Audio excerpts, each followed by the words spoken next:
네, 2016년 5학기 한동대학교 한국어신앙연구소 첫 번째 콜로퀴움에 오신 여러분들을 진심으로 환영합니다. 이번에는 수학과 신앙이라는 제목으로 우리 한국교원대학교 신현영 교수님을 모시고 또 여러 또 다른 교수님들과 함께 이렇게 강의를 하게 되었습니다. 먼저 한번 기도하고 신 교수님의 강의를 듣도록 하겠습니다. 같이 기도하겠습니다. 하나님 아버지 감사합니다. 모든 만물을 지으시고 또 수학도 하나님의 지혜로 저희들에게 주셨고 저희들이 그것을 연구할 수 있게 해주셔서 감사합니다.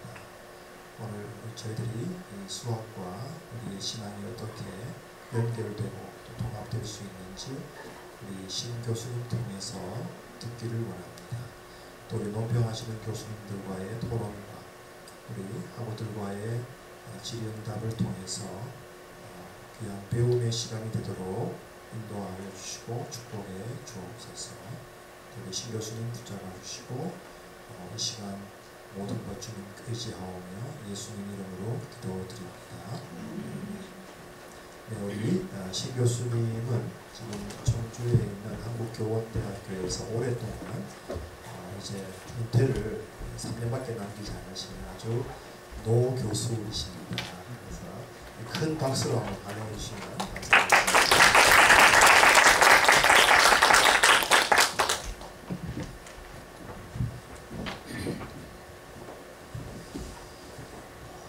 먼저 이 영광된 자리 초청해 주신 우리 최영정 교수님 감사합니다. 제가 평소에 존경하는 우리 김광대 교수님, 김성 교수님, 이한지 교수님 너무 반갑고 감사합니다. 그리고 오늘 저희 할 일도 많으실 텐데 이 자리에 오셔서 저와 함께 하셔서 연락해 주신 여러분들 감사합니다. 오늘 저는 한 50분 동안 드릴 말씀이 뭐냐면, 여러분도 아시다시피 지금 우리나라에는 기독 대안학교가 참 많습니다.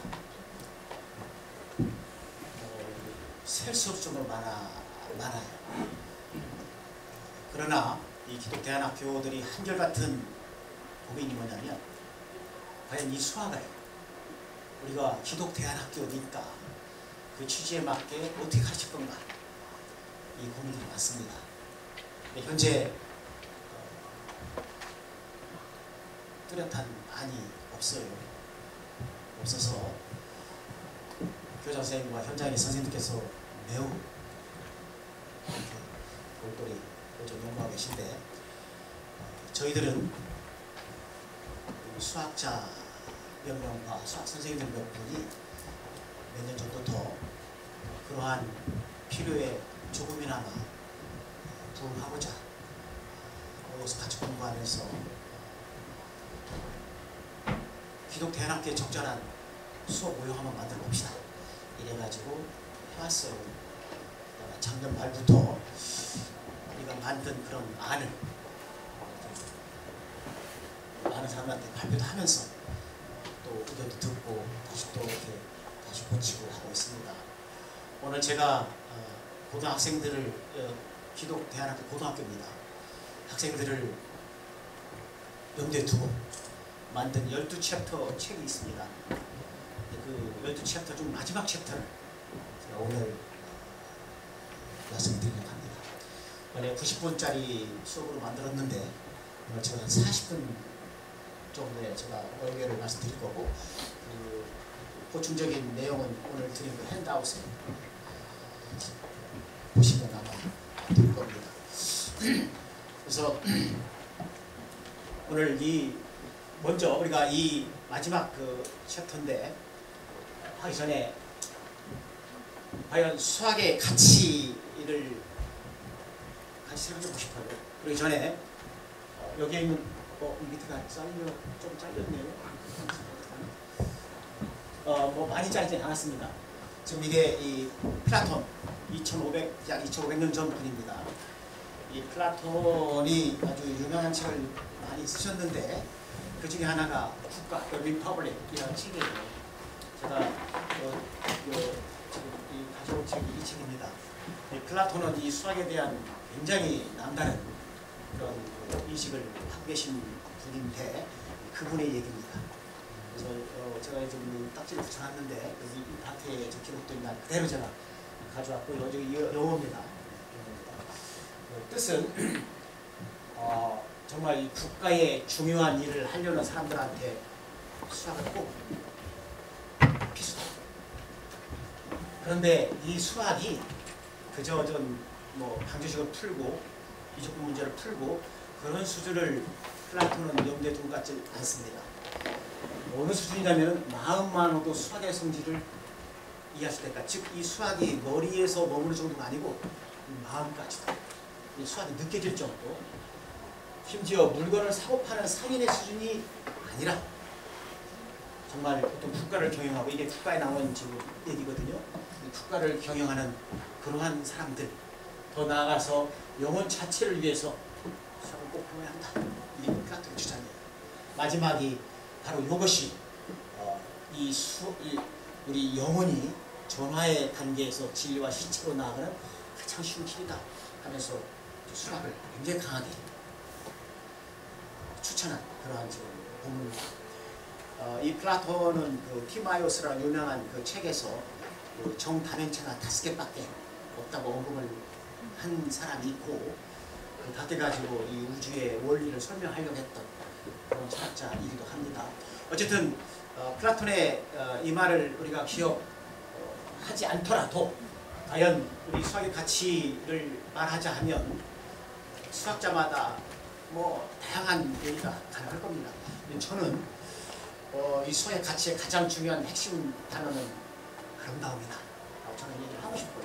다시 말해서 음악이 소리의 아름다움을 추구하는 예술이라면, 미술이 색이나 어떤 선의 아름다움을 추구하는 예술이라면 수학은 지적 아름다움, 정신적 아름다움을 추구하는 학문이다. 즉 수학의 가장 존귀한, 가장 고귀한 가치는 아름다움의 추구다 라고 저는 얘기를 하고 싶습니다. 그렇다면 우리 수학자들에게 이런 아름다움의 주제, 굉장히 중요한 이제 수학적 주제가 되지 않겠습니까? 뭘까? 많죠. 뭐 모두가 다 수학의 주제라고 해도 아닙니다. 그중에 특히 이 무한, 이 무한이 수학의 적극적인 대상이 된 것은 오래된 건 아닙니다. 칸토의 집합론으로 본다면 불과 100여 년인데 지금 우리 현대 수학에서 무한은 뭐 뺄 수 없는 그런 중요한 주제가 되었죠. 과연 이 무한의 개념이야말로 우리 수학자들의 상상을 자극하고 우리 수학자들의 호기심을 자극하는 굉장히 중요한 주제입니다.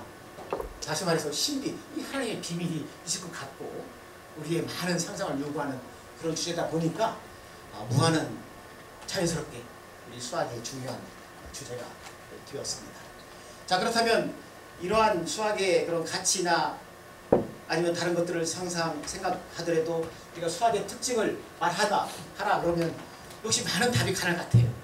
근데 저는 그 중에 특별히 우리 수학의 긴 역사, 아까 우리 여기 오기 전에 우리 교수님들 모시고 식사를 같이 했는데 같이 나눈 얘기입니다. 수학 역사는 참 깁니다. 지금 제가 또 한 권의 책을 들고 왔는데 이게 바로 이제 유클리드의 원론이라는 책이에요. 근데 이 책은 물론 유클리드가 썼던 원래 언어는 아니지만 이건 영어 버전이에요. 그러나 유클리드가 썼던 그 내용 그대로 지금 제 연구실에서 저는 가끔 책을 펼치고 2300년 전 책임에도 불구하고 저는 연구를 하고 있거든요. 이건 수학의 독특한 면이라 생각해요. 아까 제가 플라톤 책을 가져왔지만 플라톤의 이 국가관 아니면 플라톤의 철학이 글자 그대로 오늘 유효하다고는 할 수 없잖아요. 아까 제가 한 구절을 인용했지만 저 말에 저는 동의를 합니다. 그러나 모두가 동의할까요? 저는 모르겠어요. 그럴 것 같지 않아.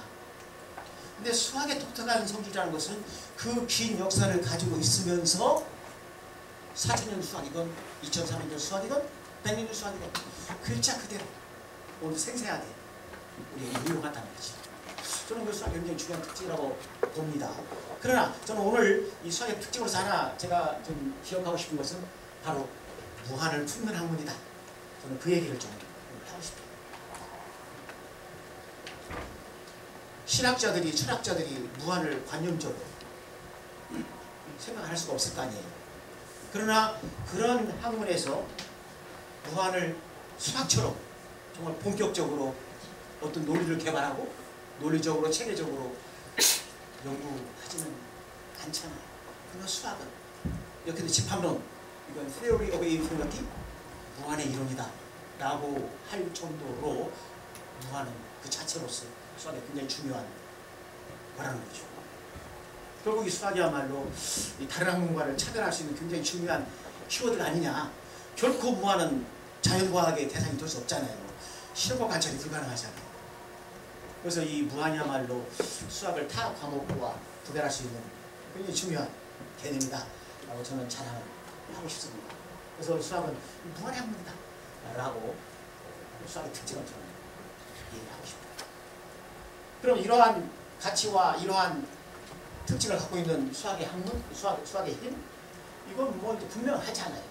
그 긴 역사를 통해서 세계 당시 최고의 지성들이 축적해온 그 유장한 역사, 그리고 그 체계, 이건 그 자체로서 그 힘을 우리가 부인하기 쉽지 않을 겁니다.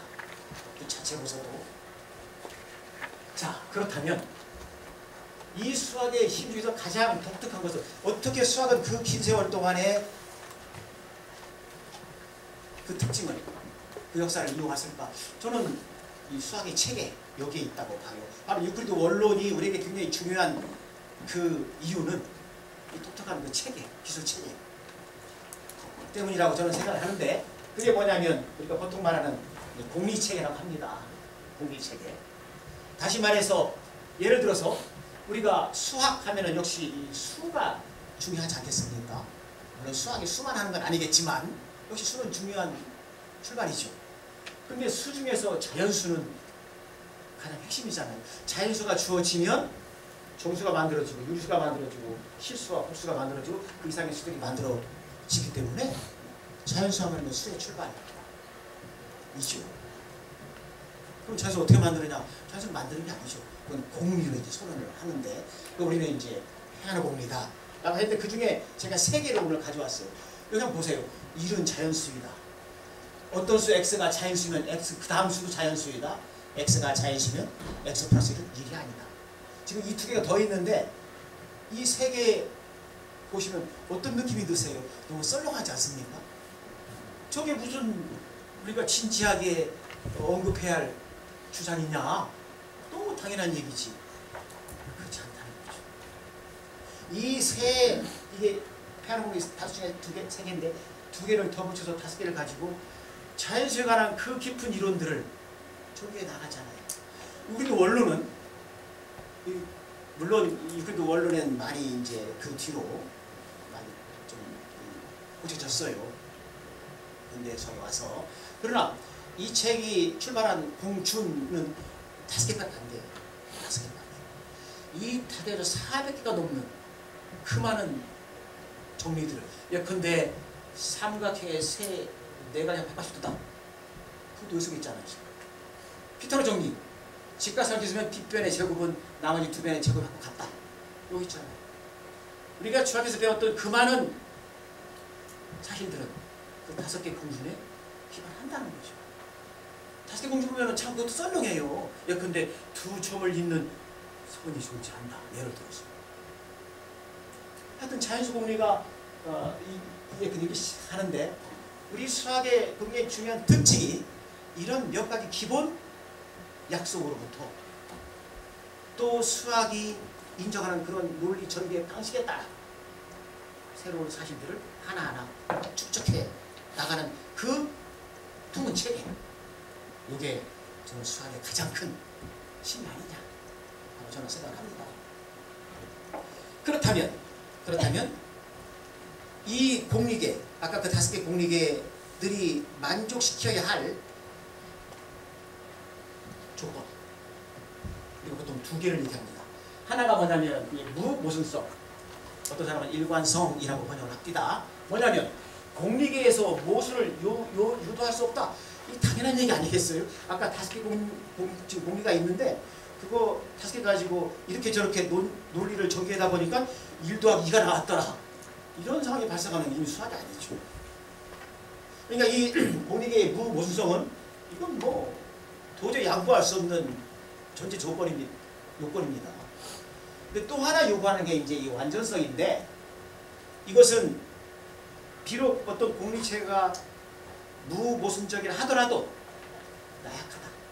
즉 누가 어떤 수학적인 문장을 얘기했는데 그것이 과연 옳은지 틀린지를 판정할 수 없다. 그런 공리체계는 의미가 없죠. 비록 무모순적이다 하더라도. 즉 이 두 번째 완전성은 이 공리체계가 보다 좀 파워풀한, 정말 유용한 그런 성질을 요구를 하는 거죠. 다시 말해서 적절한 그 수학 체계 내에서 그 용어와 그런 개념으로 기술된 문장은 참이냐 거짓이냐를 이 공리체계가 판단할 수 있기를 바라는 거예요. 근데 강력한 힘을 요구하는 거죠. 이 두 개는 우리 수학자들이 요구하는 공리계가 만족시켜야 할 두 가지 중요한 전제 조건입니다. 자, 그렇다면 우리 수학자들은 무한에 관심이 많아요. 지금 이 공리체가 무한을 품지 않으면 의미가 없잖아요. 무한을 품는 공리체계, 더 나아가서 이렇게 무모순적이고 완전하다면 그건 아주 멋있을 것 같아요. 그래서 우리는 그런 꿈을 꾸어보는데, 지금 우리가 지금 16년인데 2년 전에 우리나라에서 아주 큰 대회가 있었잖아요. 세계 수학자 대회. 이 1900년도에 수학자 대회가 파리에서 열렸어요. 116년 전이 되겠습니다. 이게 한 세계가 지금 옮겨지는 자리잖아요. 그때 세계 수학이 모였습니다. 파리에. 굉장히 이제 막 비장한 각오입니다. 과거 2000년이 넘는 수학을 뒤돌아보고 앞으로 향후 우리 수학이 나갈 방향이 뭔지 점검하는 그런 자리였어요. 그때 그 기조강연자가 그 유명한 힐베르트입니다. 힐베르트 선생님이 이 자리에서 그 유명한 23개의 문제를 제시를 해요. 과연 그 23개의 문제는 그 향후 우리 수학을 이끌었던 건 사실입니다. 수학자들이 과연 힐베르트 선생님의 1번 문제를 어떻게 풀까, 2번 어떻게 풀까, 그렇게 하면서 수학은 오늘날까지 발전해왔던 건 사실이거든요. 굉장히 중요한 문제였었어요. 자, 과연 이 23개의 문제 중에서 처음 1번 문제는 뭐였을까? 궁금하지 않아요? 1번 문제. 뭔가 분명히 힐베르트 선생님이, 아니 당대 수학계가 가장 중요하다고 생각했던 문제 아니겠어요? 그러니까 1번이었겠죠. 이 처음에 문제는 무한에 관한 문제였다는 거죠. 그렇게 무한이 벌써 100년 전에 수학계의 가장 중요한 파트로 제시되었다는 겁니다. 자, 뭐냐면 아까 제가 말씀드렸던 바로 그건데, 지금 힐베르트 선생님이 이 수학계의 꿈이고 바로 그거 이 수학계를 대표하는 그 힐베르트 선생님이 제시한 문제가 뭐냐면, 자, 우리 공리체계를 건설합시다. 공리체계를. 그러나 이 공리체계가 무한을 품어야 되겠다. 다시 말해서 무한을 품지 않는 공리체계로서 무모순적이고 완전한 공리체계 가능합니다. 가능해요. 그러나 수학에서 의미 없어요. 무한이 없는데. 이게 무한을 품다는 얘기는 자연수를 품다는 얘기예요. 자연수. 당연히 자연수가 있어야 수학이 되지 않겠습니까?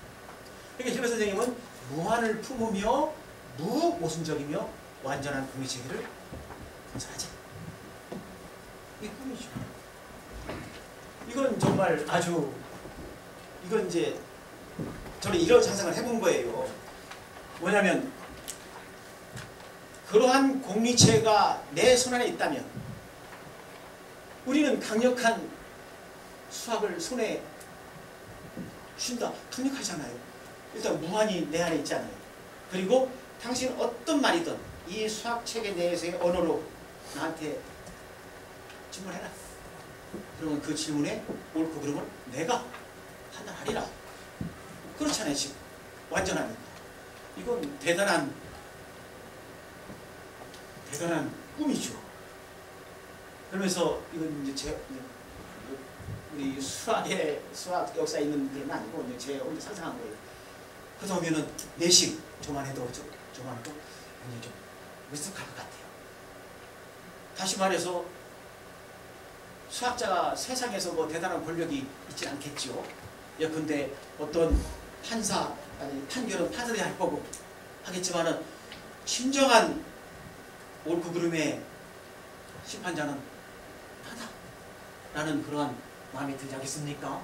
그러면서 내 속에 자 우리 견고히 참 무한을 품는 완전한 동호선의 공기를 만들어 보자.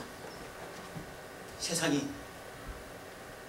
하면서 그런 마음을 충분히 가질 수 있다. 생각이 듭니다.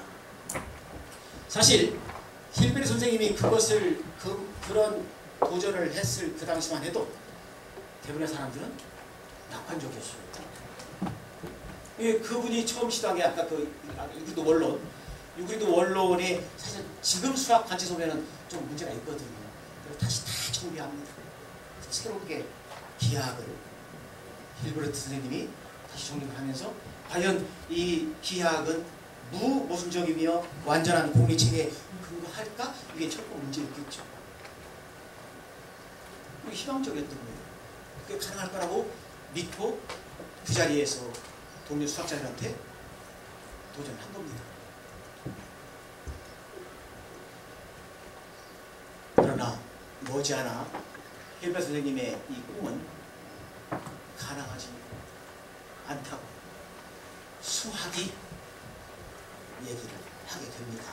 유명한 우리 그대 선생님이신데 이분이 이제 1906년도 태어났으니까 이분이 그 논문을 발표한 게 1920년 30년대거든요. 그러니까 힐베르트 선생님의 그 1900년도 이후 약 30년 정도 지났을 때 우리 힐베르트 선생님의 그 꿈은 결코 이루어질 수 없다고 수학이 밝혔던 거죠. 그게 그 유명한 불완전성 정리입니다. 다시 말해서 무한을 품는 공리계가 무모순적이라면 그 공리체계는 필연적으로 완전할 수 없다고 증명한 거죠. 다시 말해서 힐베르트 선생님의 그 꿈은 이룰 수 없는 꿈이라고 수학이 증명한 겁니다. 우리 힐베르트 선생님 상당히 충격을 받을 것 같아요. 정말 자기의 정말 온 수학적 역량을 결집하고 많은 사람들과 함께 이루고 싶었던 꿈이었는데 그것이 불가능하다고 하니 어떤 사람이 한국에 수학 얘기를 했잖아요. 그러니까 힐베르트 선생님 거기에 어떻게 반응을 제기 어렵죠. 수학의 얘기를 했어요. 그래서 이 주어진 더 나아가서 우리 베달 선생님은 주어진 공리체계에서 참말인데 분명한 참인데 이 공리체계 내에서 참말이라고 논증은 할 수 없는 그러한 명제를 제시를 해요. 그러니까 우리의 공리체계가 체험이 지금 이게 불완전하잖아요. 지금. 그러면 이 공리체계 밖에 있는 어떤 명제가 있단 말이에요. 참명제가. 그럼 그걸 내가 또 가져왔어요. 이 공리체계가 더 수학이 확장됐네요. 무모순적이게. 그런 여전히 이 밖에 있는 또 다른 참명제가 있다는 거잖아요. 지금. 결국 이것은 이 정리는 그냥 긍정적인 측면에서 바라본다면 우리 수학은 결코 끝날 수 없는 게임이에요. 우리 수학이 이만큼 발전했지만 여전히 이 수학 밖에 또 다른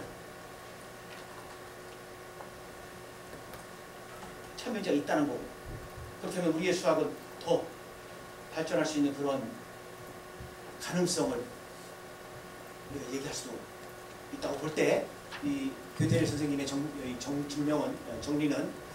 두 가지 측면에서 우리가 이해를 할 수 있을 것 같아요.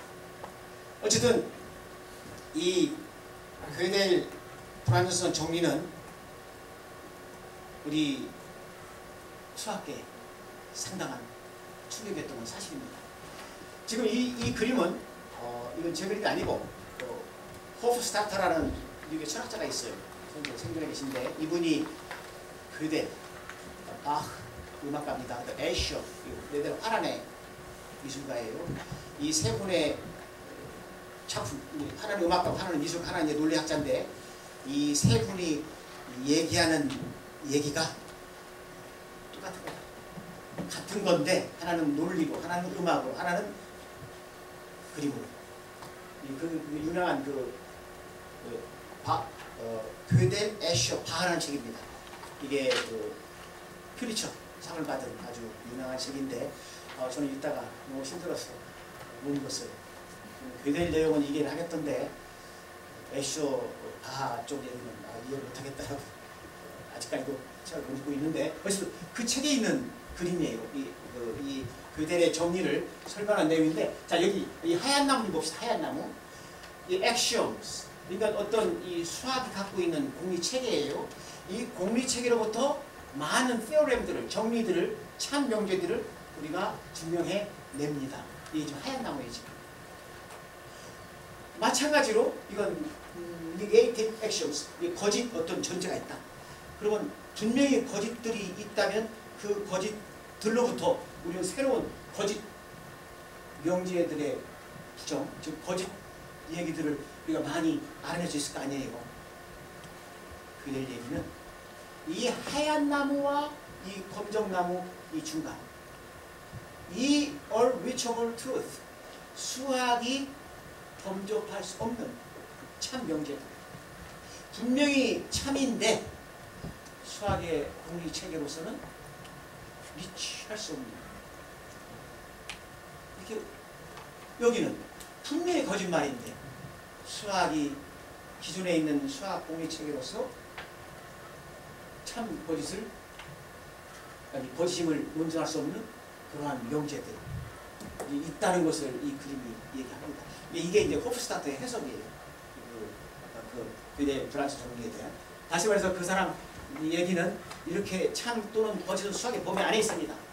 그러나 이 중간에 이 광활한 저 영역은 수학 저 너머에 있다라는 것이 이제 그 사람의 해석이 되겠습니다.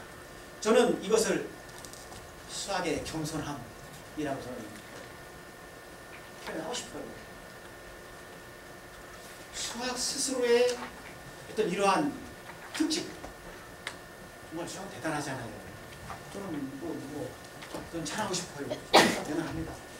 정말 우리나라가 이만큼 세계 12 전반 강국을 이룬 것은 우리 수학 이게 힘이 아니냐 저는 그렇게 믿고 싶은 사람 중에 한 명이거든요. 미국이 세계 최고의 강대국으로서 불림하는 것은 그 나라의 수학이 세계 최고이기 때문이냐 수학은 대단해요. 그러나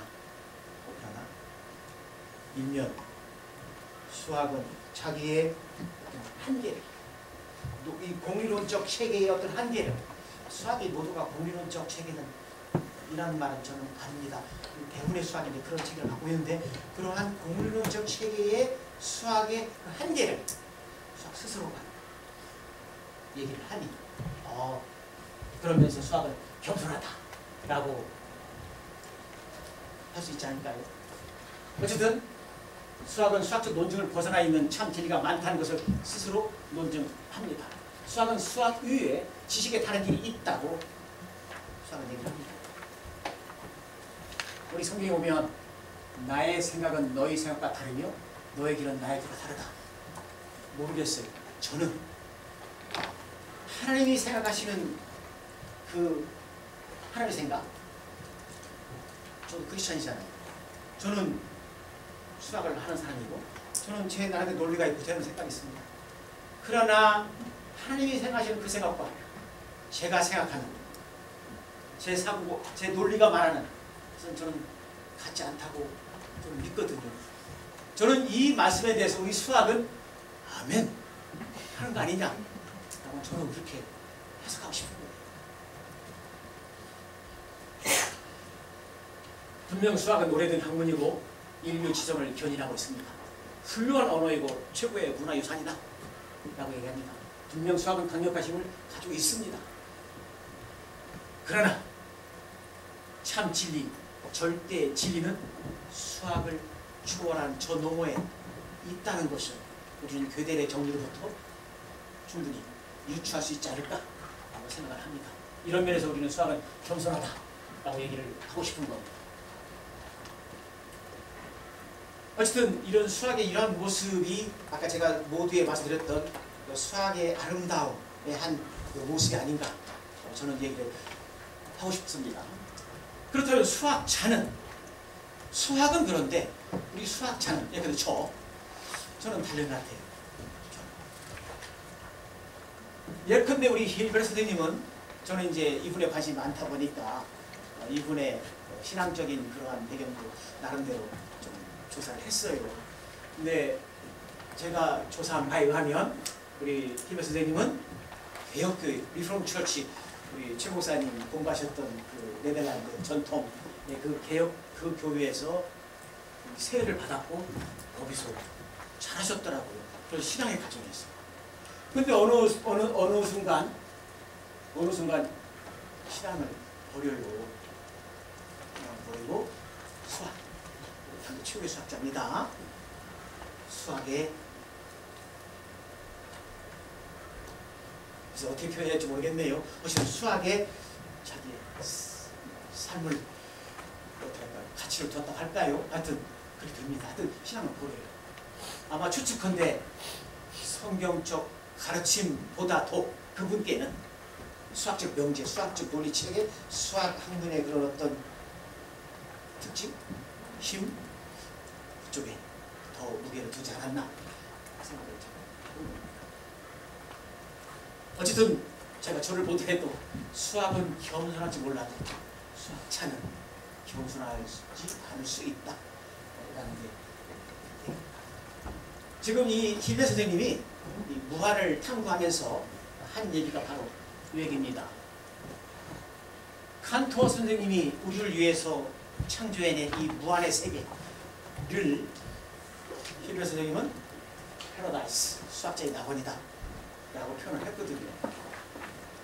분명 그 이후 수학의 발달 과정을 우리가 봐도 이 무한은 수학의 전 분야에서 굉장히 중요한 연구 대상이 되었던 건 사실입니다.